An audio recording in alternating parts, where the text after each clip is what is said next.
Yes, അങ്ങനെ നമ്മളെ Kerala Blasters ഈ ഒരു സൂപ്പർ കപ്പിൽ ഡൽഹി FC-ക്കെതിരെ വിജയിച്ചിരിക്കുകയാണ്. കഴിഞ്ഞ ഒരു മത്സരം നമുക്കറിയാം, ജസ്റ്റ് ഒരു വിജയം, ഒരു ഗോളിന് മാത്രമായിരുന്നു വിജയിച്ചിട്ടുണ്ടായിരുന്നു. രാജസ്ഥാൻ യുണൈറ്റഡിനെതിരായിരുന്നു കളിച്ചിട്ടുണ്ടായിരുന്നത്. അത്ര നമ്മൾ ഫാൻസിന് ആർക്കും അത്ര സന്തോഷം ഉണ്ടാക്കിയിരുന്നില്ല. കാരണം പ്ലേയിങ് സ്റ്റൈലായാലും അത്ര നല്ല മികച്ച ഒരു പ്രകടനം നമ്മുടെ കേരള ബ്ലാസ്റ്റേഴ്സിന്റെ ഭാഗത്ത് നടന്നിട്ടുണ്ടായിരുന്നില്ല എന്നുള്ളതാണ്.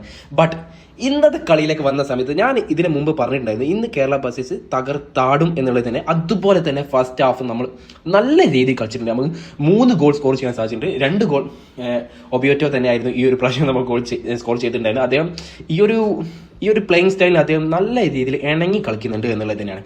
പിന്നെ മൂന്നാമത്തെ ഗോള് കോറോ സിംഗിന്റെ ഗോൾ ഒരു രക്ഷയില്ല, അടിപൊളി ഗോൾ, ഒരു ഇന്റർനാഷണൽ ലെവൽ ഗോൾ.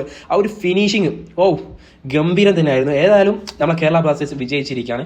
അപ്പോൾ ഈ ഒരു 3-0 എന്നുള്ള സ്കോർ നമ്മൾ ഡൽഹിക്കെതിരെ വിജയിച്ചത് നമുക്ക് ഒരു അഡ്വാൻറ്റേജ് കൂടിയിട്ടുണ്ട്. കാരണം അടുത്ത കളി മുംബൈ സിറ്റിക്കെതിരാണ്. മുംബൈ സിറ്റി ഓൾറെഡി ഒരു മത്സരം വിജയിച്ചിട്ടുണ്ട്. അതുപോലെ തന്നെ നമ്മളെക്കാൾ കുറച്ചുകൂടി ഒരു പവർഫുൾ ആയിട്ടുള്ള ടീം തന്നെയാണ് മുംബൈ സിറ്റി എന്ന് പറയുന്നത്. അത് യാതൊരു തർക്കമില്ല. അപ്പോൾ അടുത്ത മത്സരമൊക്കെ രാജസ്ഥാൻ യുണൈറ്റഡ് അവർ നല്ല രീതിയിൽ വിജയിക്കും, യാതൊരു സംശയമില്ല. അപ്പോൾ ഈ ഒരു 3 ഗോൾ സ്കോർ ചെയ്തതുകൊണ്ട് ഡ്രോ ആകുകയാണെങ്കിൽ പോലും നമുക്ക് അടുത്തൊരു സ്റ്റേജിലേക്ക് പോകാൻ, സെമി ഫൈനലിലേക്ക് എത്താൻ സാധിക്കും എന്നുള്ളത് തന്നെയാണ്. അപ്പോൾ അതൊരു പ്രതീക്ഷയായി നമുക്ക് കൺസിഡർ ചെയ്യാവുന്നത് തന്നെയാണ്.